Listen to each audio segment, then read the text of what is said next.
ఈరోజు సుబ్బానాయుడు గారి జన్మదినాన్ని పురస్కరించుకొని ఆర్థోపెడిక్స్ డాక్టర్ పెంచలే గారు, అదేవిధంగా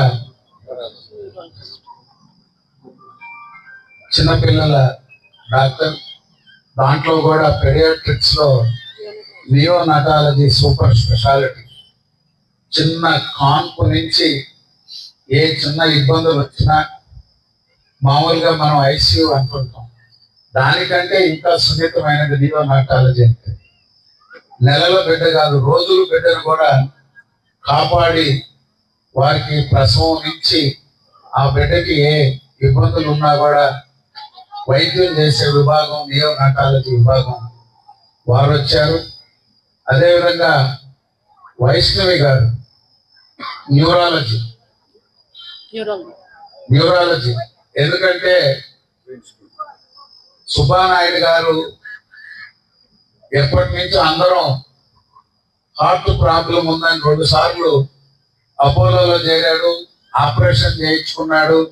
ఎప్పుడూ డాక్టర్లతో నెల్లూరులో హాస్పిటల్స్ లో, నెల్లూరు అపోలో ఉన్నా లేక ఇతర హాస్పిటల్స్ లో చూస్తూ ఉండేవాడు.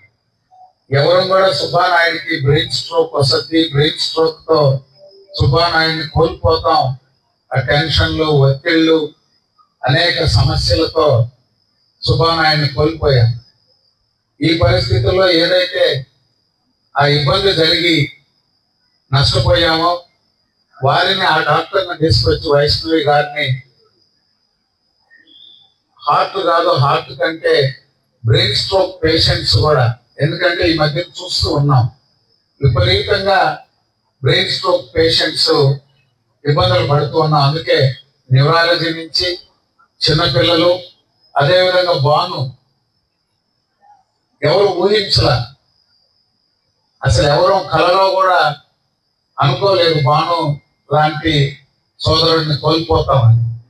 అందుకే ఈరోజు ఆర్థోపెడిక్స్, న్యూరాలజీ, నియోనాటాలజీ ఇంకా వైద్య సేవలు అందించాలని ఆ కుటుంబం నిర్ణయించుకొని ఈ యొక్క కార్యక్రమాన్ని తీసుకున్నందుకు కుటుంబ సభ్యులందరినీ పేరు పేరున వారందరినీ కూడా అభినందిస్తూ, ఎంతమందికి సర్టిఫికేట్లు ఇచ్చేవాడు, వికలాంగులకి వీళ్ళకి పెన్షన్లు వస్తాయి సార్, వీళ్ళకి ఓల్డ్ ఏజ్ సర్టిఫికేట్లు ఇవ్వండి అని చెప్పి వాళ్ళకి ఒత్తిడి చేసి మా మీద రోజు ఆయన వస్తున్నాయంటేనే మాకు భయం.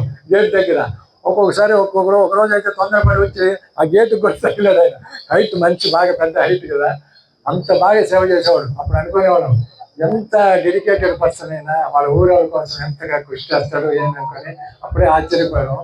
అట్టాడు ఆయన చనిపోవడం అనేది చాలా బాధాకరమైన విషయం. మేమంతా కూడా తెలుసుకొని చాలా అప్పుడప్పుడు తెలుసుకుంటుంటాం ఆయన. ఇటువంటి వాళ్ళు చాలా అరుదు. మేము గవర్నమెంట్ హాస్పిటల్లో నేను దాదాపు 28 years ఉన్నాను. డిస్ట్రిక్ట్ అంతా చాలా మంది వచ్చేవారు, కానీ పాలిటీషియన్స్ అన్ని పార్టీల వాళ్ళు ఇంత ఉధృతంగా వచ్చి మనుషులు తీసుకొచ్చి ఇక్కడికి సేవ చేయాలి, వీడి చేయాలి, వీడి చేయాలని మా మీద ఒత్తిడి తెచ్చి ఒక్కోసారి మమ్మల్ని విసుగుడిచ్చేవాడు కూడా. అంత గొప్ప వ్యక్తి ఇప్పుడు తలుచుకుంటే.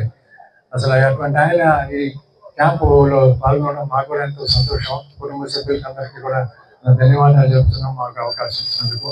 మీరు అందరూ కూడా ఆ కుటుంబానికి విధేయులుగా ఉండాలని కోరుకుంటున్నాం.